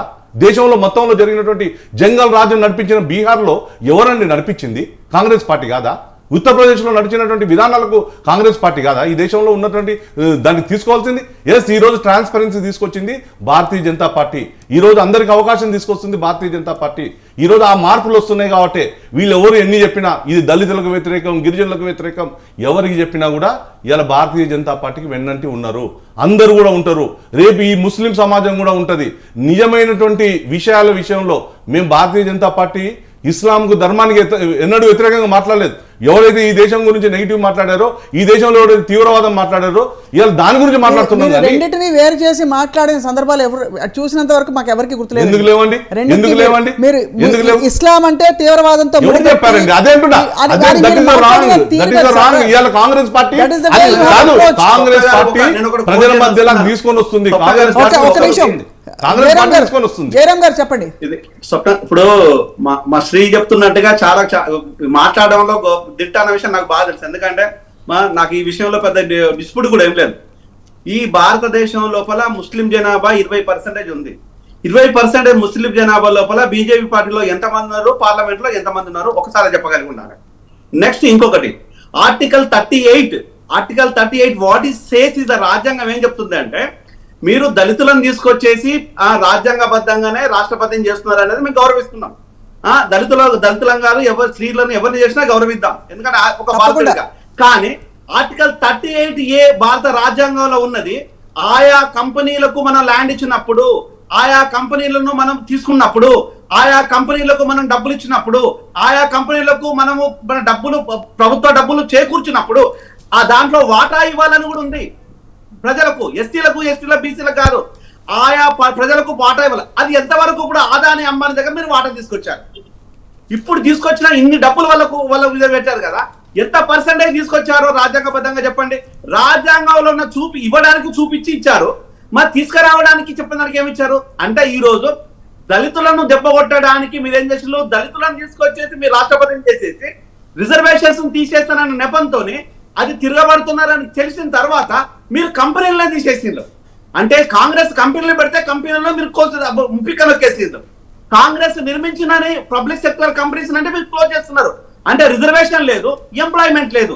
ఈ రోజు దీనికి మన ప్రధానమంత్రి గారు ఏంటంటే, ఈ రోజు భారత ప్రభుత్వం అంటే బిజినెస్ చేయదు, భారత ప్రభుత్వం అంటే ఓన్లీ రూలర్స్ అంటదా. అయ్యా, భారత ప్రభుత్వం అంటే రూలర్స్ మాత్రమే. భారత ప్రభుత్వం రూలర్స్ బానిసలు కాదు కార్పొరేట్ కంపెనీలకు, అది మాత్రమే నువ్వు తెలియదు. ఈ రోజు భారత ప్రభుత్వంలో ఉన్న ఈ రోజు అత్యధిక మేధావులు ప్రైవేట్ కంపెనీ యాజమాన్యాలకు ఆదాయాలకు బానిసలు మాత్రం కాదు, మనం బానిసలాగా ఎందుకు బిహేవ్ చేస్తున్నాము? ఈ రోజు దొంగలు డబ్బులు తీసుకొని దొంగలు పారిపోయిన దొంగలకు మనం ప్రొటెక్షన్ ఇస్తున్నామా, సేఫ్టీ ఇస్తున్నామా, సెక్యూరిటీ ఇస్తున్నామా? ఆ దొంగలను మనం పట్టుకురావడం లోపల వైఫల్యం ఎందుకు జరుగుతున్నట్టు? ఇది తీసుకురారు, ఈ డబ్బులు అక్కర్లేదు. కానీ 14 లక్షల కోట్లను రైట్ ఆఫ్ కింద 14 లక్షల కోట్లను మీరు వాళ్లకు పేమెంట్ చేయగలిగిందంటే ఇంతకంటే దుర్మార్గం ఏమైనా ఉందా? కోవిడ్ కు బిఫోర్ మన బడ్జెట్ ఎంత అంటే హెల్త్ పైన 92,000 కోట్లు మన బడ్జెట్. అలాంటి 92,000 కోట్లు కోవిడ్ వచ్చిన తర్వాత మన బడ్జెట్ ఎంత అంటే 82,000 కోట్లు. 10,000 కోట్లు ఎందుకు తగ్గిందంటే, దానిలో పోయేటోళ్ళు ఎస్టీలు బీసీలు మైనార్టీలు నిరుపేదలు పోయే హాస్పిటల్స్ ను మాత్రము మనం విచ్ఛిన్నం చేశాం, కూలి చేశాం. పర్యవేక్షణ లేదు, కోవిడ్ ఫండ్ మీద ఏమాత్రం నియంత్రణ లేదు, కోవిడ్ ఫండ్ మీద ఏమాత్రం అధికారం లేదు. కోవిడ్ ఫండ్ ను మెక్కిన దుండకులు కానీ దుర్మార్గులు కానీ మీకు ప్రశ్నించే దమ్ము మీకుందా? రాష్ట్ర ప్రభుత్వాలను ప్రాసిక్యూట్ చేసే దమ్ము మీకుందా అంటే లేదు, ఎందుకంటే ఆ పాపంలో మీది భాగం ఉంది కాబట్టి. రైట్, చాలా ఉద్వేగంతో మాట్లాడారు జయరామ్ గారు. ఇక్కడ నరేష్ ప్రజాపతి గారు జాయిన్ అవుతున్నారు, బీఆర్ఎస్ నాయకులు. నమస్కారం నరేష్ గారు, లేటెస్ట్గా వచ్చారు సార్ మీరు. నరేష్ గారు, కర్ణాటక ఫలితం గురించి మాట్లాడతాం. కర్ణాటక ఎవరు చేజిక్కించుకోబోతున్నారని చెప్పి ఇంతవరకు మీరు కొంతలో కొంత వినుంటారు, మీ అభిప్రాయం ఏంటండి? అయితే నేను వినలేదండి, కొంచెం జర్నీలో ఉంటే. అయితే ఒకటండి, ఇక్కడ కర్ణాటకలో ఎలక్షన్స్ ఏది ఏమైనప్పటికీ కూడా బీజేపీ ప్రభుత్వం యొక్క తీరు, కేంద్ర ప్రభుత్వం వ్యవహరిస్తున్నటువంటి తీరు, అక్కడ కేవలం ఎలక్షన్ వచ్చేసరికి దేశవ్యాప్తంగా వేరే ప్రభుత్వాలు, వేరే ప్రాంతీయ పార్టీలు హామీలు ఇచ్చి సంక్షేమ పథకాలు తీసుకొస్తే అక్కడ వాటిని ఉచితాలని సోమరపుతులు చేయడం అని, లేకపోతే అనేది ఒక రకంగా చూపించేసి వారు మాత్రం తన ఇష్టానుసారంగా ఎలక్షన్ కోసం మాత్రం ఎలక్షన్ వచ్చినాయి అంటే అక్కడ ఇష్టం వచ్చినట్టుగా హామీలు ఇవ్వడం చేయడం అనే రకంగా బీజేపీ పార్టీ చేసుకుంటూ పోతా ఉంది. ఏది ఏమైనప్పటికీ కూడా కేంద్ర ప్రభుత్వం అవలంబిస్తున్న తీరుని అన్ని రాష్ట్రాలు అన్ని రాష్ట్ర ప్రజలు గమనిస్తా ఉన్నారు. కాబట్టి బీజేపీకి ఎట్టి పరిస్థితులు అనుకూలంగా వస్తుందని చెప్పి అనుకోవట్లేదు. ఖచ్చితంగా వ్యతిరేకంగా వచ్చే అవకాశాలు ఉన్నాయి. ఆ తర్వాత ఎవరిని స్థానాలు వస్తున్నాయి అనేది సరే అక్కడ ప్రజానికాలను బట్టి అక్కడ ఉన్న సర్వే వాటిని బట్టి నిర్ణయం జరుగుతుందేమో. కానీ ఇక్కడ బీఆర్ఎస్ పార్టీ అంచనాల ప్రకారంగా లేకపోతే ఇది వాళ్ళు బీజేపీ పార్టీ ఇక్కడ నాయకులు పోయి లేకపోతే నెక్స్ట్ కర్ణాటక అయిపోతుంది తర్వాత తెలంగాణ అని చెప్పి ఇవన్నీ ఏది ఏమైనప్పటికీ కూడా తెలంగాణకు వచ్చేసరికి ఆ బీజేపీ ఆటలు కానీ లేకపోతే బీజేపీ అనుకున్నటువంటి ఆశలు కానీ ఇక్కడ ఫలించవు. ఎందుకు అంటే మిగతా రాష్ట్రాల పరిస్థితి లేదు, ఇక్కడ రాష్ట్రాల పరిస్థితి, ఇక్కడ గట్టి నాయకత్వం ఉంది, ఒక అవగాహన నాయకత్వం ఉంది. ఇక్కడ ఉన్నటువంటి మిగతా రాష్ట్రాల్లో ఏదైతే మీరు హామీలు ఇస్తా ఉన్నారో ఆ హామీలన్నింటినీ తెలంగాణ రాష్ట్రం ఆల్రెడీ అవలంబించింది, ఆల్రెడీ అమలు పరుస్తా ఉంది. కాబట్టి ఇట్లాంటి హామీలు తీసుకుపోయి మీరు వేరే రాష్ట్రాల్లో మీరు మేనిఫెస్టో పెట్టుకోవడానికి ఉపయోగపడుతుంది తప్ప ఇక్కడ కొత్త వచ్చి మీరు చేసేది ఏం లేదు, ప్రజలకు కూడా చేసేది ఏం లేదు. మీరు ఇచ్చిన హామీలు, గతంలో ఇచ్చిన హామీలు, మీరు ఇచ్చిన మేనిఫెస్టోలో ఉన్నటువంటి వాటిని ఇంతవరకు మీరు అమలు పరచలేదు, తెలంగాణకు రావాల్సినటువంటి వాటిని కూడా అమలు చేయలేదు. కాబట్టి ఎట్టి పరిస్థితుల్లో కూడా ఏది కర్ణాటక రిజల్ట్ ఏది ఏమైనప్పటికీ కూడా తెలంగాణలో మాత్రం ఆ పార్టీలో ఆట సాగే అవకాశం అయితే లేదండి. రైట్. సో మొత్తానికి మనం చర్చని ముగించేలోపు శ్రీవర్ధన్ రెడ్డి గారు, కరప్షన్ ఎలిగేషన్స్ ఒకటి, ఇంకోవైపు మౌంటింగ్ ప్రెషర్, ఇంకా ఇతరత్ర లోకల్ ఇష్యూస్ గురించి మీరు చాలా విషయాల్ని పరిష్కారం చేయలేదనే ఆరోపణల మధ్య మీరు ఇంకా ధీమా వ్యక్తం చేస్తున్నారు. ఏమిటి చెప్పండి. అంటే అంతిమంగా కర్ణాటక ప్రజలను నడిపించే అంశాలు ఏమిటి? మీ వైపు నుంచి మీరు స్పష్టంగా ఇచ్చిన హామీలు ఏంటి సూటిగా? కర్ణాటకలో వాళ్ళు కాంగ్రెస్ పార్టీ మార్చారు, వాళ్ళే ఏజెండాను మార్చారు, మేం కాదు మార్చింది. ఈరోజు దేశంలో కాకుండా ప్రపంచంలోనే ఒక గుర్తింపు ఉన్న ప్రైమ్ మినిస్టర్ని పట్టుకొని విషసర్పం అని చెప్పేసి మాట్లాడారు. ఈరోజు బజరంగ్ దళ్ నిషేధం గురించి మాట్లాడింది వాళ్ళే. ఈరోజు కరప్షన్ చేసుకుంటూ భారతీయ జనతా పార్టీ కరప్షన్ గురించి మాట్లాడింది వాళ్ళే. ఈరోజు వాళ్ళు ఏదైతే చేశారో, కర్ణాటకలో ఏదైతే డిస్కషన్ చేశారో, వాస్తవంగా వాళ్ళంతా కూడా మొత్తం అదేదో నరేంద్ర మోడీ గారు ఈ దేశంలో పూర్తిగా అన్నీ కూడా దేశాన్నంతా అమ్మేస్తున్నారు, ఈ దేశాన్ని ఏం చేయట్లేదు, ఈ దేశం యొక్క అభివృద్ధి జరుగుతలేదని చెప్పేసి ఈ కర్ణాటక ఎన్నికల్లో ఎజెండా తీసుకొని వచ్చింది Congress party. So Congress party ఏదైతే తీసుకొచ్చిందో దానికి స్పష్టమైనటువంటి ధీటైనటువంటి సమాధానం భారతీయ జనతా పార్టీ ఇచ్చింది. అక్కడ ఉన్న దాంట్లో ప్రజలకు గత ఎన్నికల 5 సంవత్సరాల్లో ఏదైతే బీజేపీ ప్రభుత్వంలో ఏదైతే చేయాల్సినటువంటి అభివృద్ధి ఏదైతుందో చేసింది, ఇప్పుడు కూడా చేయాల్సినటువంటి విషయాల్లో కర్ణాటకని దేశం నుంచి విచ్ఛిన్నం చేస్తోంది ఏంటి అసలు? అంటే ఏమిటా దానిలో ఆంతర్యం ఏంటి? కాంగ్రెస్ పార్టీ ఇచ్చినట్టు కామెంట్లో వాళ్ళు మాట్లాడిన దాంట్లో, అంటే వాస్తవం కూడా నేను కూడా ఆ కామెంట్ సరిగా వినలేదు. లాస్ట్ అవర్లో సోనియా గాంధీ గారిని ఈ యొక్క మీటింగ్లోకి తీసుకొని వచ్చారు. సో దాంట్లో మాట్లాడినటువంటి దాంట్లో ఏంటంటే వాళ్ళే ఒక ప్రత్యేకమైనటువంటి రాష్ట్రంగా మాట్లాడినటువంటి తీరు ఏతుందో దానికి సంబంధించి మోడీ గారు మాట్లాడాల్సి వచ్చింది. సో ఈ అంశాల ఏ అంశమైనా కూడా వీళ్ళందరూ కూడా తిరిగి మీరు ఒక్కసారి శ్రీవర్ధన్ రెడ్డి గారు గుండెల మీద చేసి చెప్పండి. మోదీ గారి స్టేచర్కి మీరు అంటున్నట్టుగా ఒక దేశానికి అధినేతగా ఉంటూ ఆయన మొత్తం మీరు అంటున్నారు ప్రపంచ పటం అది ఇది అని చెప్పి, ఆయన అంత చిన్నగా మాట్లాడడం ఏంటండి? చిన్నగా ఏం మాట్లాడేదండి, ఉన్న విషయాలు మాట్లాడారు. కాంగ్రెస్ ఆయన ఎమోషన్ పార్టీ యొక్క ఆరోపణలు ఏతుందో ఈ ఆరోపణలన్నిటికీ మనం మాట్లాడాలి కదా. ఇప్పుడు అవతల కాంగ్రెస్ పార్టీ మాట్లాడకపోతే మాట్లాడలేదు అంటారు, విషయాలు చెప్తే మీరు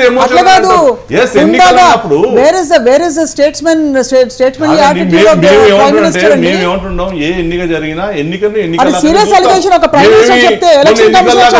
లేకుండా మేమేం వేరే దాంట్లో పోయి మేము ఉండేటటువంటి పార్టీ మా దాంట్లో ఏం కాదు. మన పార్టీ ఎన్నికలకు తయారైనప్పుడు ఒకటి అడుగుతాను. ఇప్పుడు ఇవన్నీ మీరు చెప్పారు కదా, ఇలా చేశారు, ఎజెండా మార్చారు, అది చేశారు, ఇది చేశారని చెప్పి, రేపు గనక ఇప్పుడు సర్వేలు చెప్తున్నట్టు కాంగ్రెస్ కే పట్టం కడితే ఇవన్నీ ప్రజలు అంగీకరించారు, ఏకీభవించారని మీరు ఒప్పుకుంటారా? ఒకటేనండి, రాజకీయాల్లో మీ అందరూ కూడా తెలుసు, దేశంలో ఏమంటున్నా భారతీయ జనతా పార్టీ ప్రస్థానం 2 సీట్ల నుంచి ప్రారంభమైంది, ఎదిగాము 99లో, మళ్ళీ పోయాము. ఇలా కాంగ్రెస్ పార్టీ ఒకప్పుడు దేశంలో హైయెస్ట్ సీట్లతో ఉన్నది, డౌన్ అయింది. ఇలా ప్రధాన ప్రతిపక్ష హోదా కూడా లేదు. ఇలా కాంగ్రెస్ పార్టీ యొక్క పరిస్థితి దేశంలో లేదు. అంత మాత్రాన వాళ్ళు ఊరుకోలేరు కదా, వాళ్ళ ప్రయత్నాలు వాళ్ళు చేస్తూ ఉంటారు. మీరు 2018 ఎన్నికల్లో కూడా చూసాం, మేము కాంగ్రెస్ బీజేపీ పార్టీ కర్ణాటకలో ఓడిపోయిందంటే మేము ఓడిపోయినామని చెప్పేసి మమ్మల్ని బయట పెట్టారు. 104 సీట్లు మాకు టెక్నికల్ గా ఏం చెప్తున్నారు ప్రజలకి? ఫైనల్ అని మంచిగా అడిగితే మేం కాదండి, వాళ్లే మొత్తం అజెండా మార్చారు అని కాంగ్రెస్ గురించి అన్నారు. వాళ్ళు అలా అంటున్నారు ఇలా మమ్మల్ని మతతత్వం అని చెప్పారు కదా, మతతత్వం అని చెప్పినందుకు చెప్తున్నాం. మతతత్వాన్ని ఎవరు తీసుకొచ్చారు? నేను కాదు, హిజాముని తీసుకొచ్చింది నేను కాదు, హిజాముని తీసుకొచ్చింది వాళ్ళే. ఈ రోజు ఏదైతే భారతీయ జనతా పార్టీ బజరంగ దళం నిషేధిస్తామని చెప్పింది వాళ్ళే. అక్కడ ప్రజలందరూ న్యాచురల్ గా రియాక్ట్ అయ్యారు. అక్కడ ఉన్నటువంటి లక్షలాది మంది ఎవరైతే బయటకు వచ్చారో ఓపెన్ గా చెప్పారు, ఎస్ భారతీయ జనతా పార్టీ జిందాబాద్ అన్నారు, జై బజరంగ బలి అని అన్నారు. ఎందుకన్నారు? ఆ లక్షలాది కోట్లాది మందిలో వాళ్ళలో ఉన్నటువంటి ఏదైతే ఉందో అది న్యాచురల్ గా వచ్చినట్టు అంశం. నేను అదే చెప్తున్నా. ఇక్కడ కూడా 2018లో మేము 104 సీట్లు వచ్చినా టెక్నికల్ గా మమ్మల్ని దూరంగా పెట్టారు. ఆ రోజు కాంగ్రెస్ జేడీఎస్ కలిసింది. అయినా 2019 ఎన్నికలకు వచ్చినప్పుడు మీకు అదే చెప్తున్నాం, 2019 ఎన్నికలకు వచ్చినప్పుడు మేము 25 సీట్లు కాంగ్రెస్ కర్ణాటకలో గెలిచాము. 3 సీట్లు మాత్రమే కాంగ్రెస్ ఒక సీటు, జేడీఎస్ ఒక సీటు, ఇండిపెండెంట్ ఒక సీటు గెలిచారు. అందుకోసం ఎన్నికల్లో ఇదే మైలు రాయి రేపు 2024 ఎన్నికలకు ఇదే మైలు రాయి అనేది ఎవరు అసెంబ్లీ పార్లమెంట్ ఎలక్షన్స్ ని కర్ణాటకలో మొదటి నుంచి వేరువేరుగా చూస్తూ వచ్చిన ట్రెండ్ చూసాము. ఆ తర్వాత ప్రతి టర్మ్ దాదాపుగా మారుతూ వచ్చింది. అది మరి ఈసారి తిరిగి రాస్తారో ఈ టెక్నికల్గా ఇది ఎవరికి వచ్చినట్టు ఏమిటో ఇవన్నీ మనం కాలమే ఒక 4-5 రోజుల్లో, వారం రోజుల్లో మొత్తం తేలిపోతుంది. సార్ మీరు చెప్పండి సార్, బెల్లయ్య నాయక్ గారు, మీ స్పష్టమైన హామీలు ఏమి ఇచ్చారు, ఏం జరుగుతుంది రేపు అని అనుకుంటున్నారు? అంటే చాలా హామీలు ఇచ్చినామమ్మా. అందులో ప్రధానంగా ఒక 5 ఇంపార్టెంట్ హామీలు కాంగ్రెస్ పార్టీ ఇచ్చింది. గృహలక్ష్మి పేరుతో ప్రతి మహిళకు 2,000 రూపాయలు అక్కడ పెన్షన్ ఇచ్చేటటువంటి నిర్ణయాన్ని కాంగ్రెస్ పార్టీ తీసుకున్నది. వాళ్ళతో పాటు మహిళలందరికీ కూడా ఉచిత బస్సు ప్రయాణం అంశాన్ని కూడా కాంగ్రెస్ పార్టీ తీసుకున్నది. అదేవిధంగా 10 కేజీల రైస్ ప్రతి కుటుంబానికి, ప్రతి మనిషికి ప్రతి కుటుంబానికి ఇవ్వాలనే అన్నభాగ్య పేరు మీద నిర్ణయం తీసుకున్నటువంటి పరిస్థితి ఉంది. అదేవిధంగా అక్కడ అన్ని వర్గాలను ఆదుకోవడానికి కావాల్సినటువంటి పద్ధతుల్లో ఈ ప్రభుత్వం చేసినటువంటి కరప్షన్ 40% కరప్షన్ ఎరాడికేట్ చేసేటటువంటి పద్ధతిలో ముందుకు పోవాలనే నిర్ణయం తీసుకున్నాం. ప్రతి ఇంటికి 200 యూనిట్ల ఉచిత విద్యుత్తును కూడా అందించేటటువంటి నిర్ణయాన్ని కాంగ్రెస్ పార్టీ అక్కడ మేనిఫెస్టోలో తీర్చుకున్నది. మొదటి కేబినెట్ మీటింగ్ లోనే 5 అంశాలని ఆమోదించి జూన్ రేపు ఎన్నికలు అయిపోయినాక ఈ మే నెలలో రేపు ప్రభుత్వం ఏర్పడిన తర్వాత జూన్ 1వ తారీఖు నుంచి ఎగ్జిక్యూట్ చేసేటటువంటి పద్ధతుల్లో 2 లక్షల ఉద్యోగాల భర్తీ సంబంధించినటువంటి హామీ కూడా అక్కడ ఇవ్వడం జరిగింది. కాబట్టి విస్తృతంగా ప్రజల్లోకి వెళ్తుంది, వెళ్ళినటువంటి పరిస్థితి ఉంది. రేపు జరగబోయేటటువంటి ఎన్నికల్లో భారీ మెజారిటీతోనే, ఎవరు ఊహించని భారీ మెజారిటీతోనే కాంగ్రెస్ పార్టీ అధికారంలోకి వస్తుంది. ఇప్పుడు సర్వేలు చెప్తున్న దానికంటే ఎక్కువ పాజిటివ్ రిజల్ట్స్ కాంగ్రెస్ పార్టీకి వస్తాయి అక్కడ. ఎందుకంటే నేను ఉండి పనిచేశాను.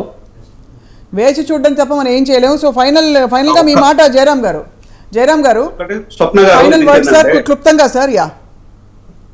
ఒకటే విషయం ఏంటంటే, ఉత్తర భారతదేశం లోపల బీజేపీ హవా కొనసాగినంత మాత్రాన దక్షిణ భారతదేశంలో అలా ఉంటుందని నేను అనుకోను. ఎందుకంటే ఇక్కడ ఉద్యమాలకు ఇక్కడ ఊపిరిగడ్డగా ఉన్న తెలంగాణ లోపల కావచ్చు, లేకపోతే దక్షిణ భారతదేశం లోపల ఎక్కడైనా కూడా కర్ణాటక, తెలంగాణ, ఏపీ, ఈరోజు కేరళ, నెక్స్ట్ వచ్చేసి తమిళనాడు, ఈ ప్రాంతాల లోపల దక్షిణ భారతదేశం లోపల బీజేపీకి అంత స్పేస్ ఉందని అనుకోను. ఇప్పుడే కాదు, ఇంకో కొంతకాలమైన ఆ స్పేస్ లేదు అనేది చాలా సుస్పష్టత.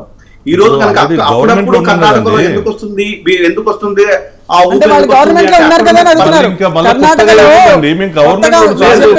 కర్ణాటకలో చేసాము, మళ్ళీ లేదు అనేది వేరు.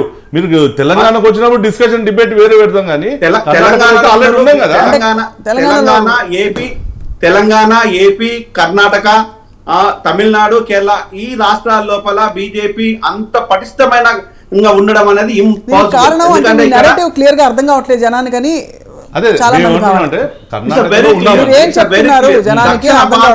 ఎందుకంటే ఇక్కడ ఒక ఉద్వేగం, అక్కడ ఒక ఎమోషన్, ఇక్కడ ఒక ప్రకటన, అక్కడ ఒక స్పీచ్ ఇలా వినపడుతుంది తప్ప సమగ్రంగా మీరు దేశానికి నడిపించడానికి ముఖ్యంగా స్థానికంగా ఎలా కనెక్ట్ అవుతున్నారు అనే విషయం ఈసారి వస్తుందని చూద్దాం. రైట్, వేచి చూద్దాం. రైట్ జయరామ్ గారు, we'll just have to wait and watch. రేపు ఆఫ్ కోర్స్ పోలింగ్ తర్వాత, రేపు 7 గంటలకు ప్రారంభం అవుతుంది. పోలింగ్ తర్వాత కొంతవరకు వి విల్ నో. అలాగే కొన్ని రోజుల్లోనే వి విల్ నో కర్ణాటక ఎవరు కైవసం చేసుకోబోతారని చెప్పి. అందరికీ ధన్యవాదాలు. బెల్లయ్య నాయక్ గారు, శ్రీవర్ధన్ రెడ్డి గారు, అలాగే జయరామ్ గారు అండ్ నరేష్ ప్రజాపతి గారు, అందరికీ కూడా ధన్యవాదాలు. That's it for today. మళ్ళీ బిగ్ టాక్లో కలుద్దాం. థ్యాంక్ యూ ఫర్ వాచింగ్ స్వతంత్ర న్యూస్.